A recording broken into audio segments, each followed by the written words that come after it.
Amber, thank you. A reoccurring algae bloom is turning some of Muskegon Lake green. Now, even though algae blooms are not always harmful or toxic, if you see algae, you're being advised to stay away from it. 13 News Side's Callie Lichter spoke to experts and joins us now live in Muskegon. Callie.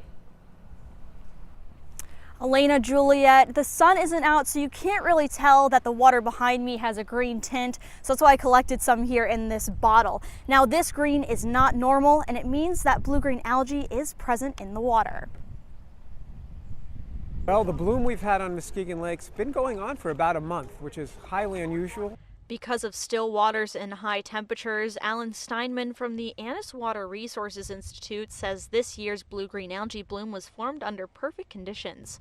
After a month, the algae is still present, but winds have mixed it up in the water. So you have a greenish tinge to the entire lake, but you don't necessarily have it on the surface. Steinman says during a bloom, contact with the water is not ideal. You know, there could be problems with contact dermatitis, and why even risk it? Gary Colehep with the State Department of Environment says toxic and non-toxic algae can't be determined without testing. You see it, even though we don't know if the toxin's there, you should stay out of it, because even if it's not there today, the toxin could be there tomorrow or next week.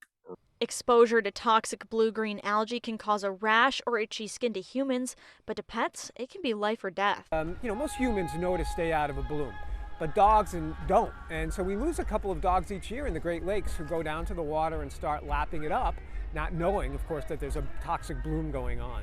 Blooms should clear out with the upcoming cooler temperatures, but until that bright green goes away, Steinman and Colehep say stay out. And so if you have any thought that it might be a bloom, my recommendation is to stay out of the water. In doubt, stay out. That's kind of the motto we say to people. So yeah, if it looks gross, don't get in it.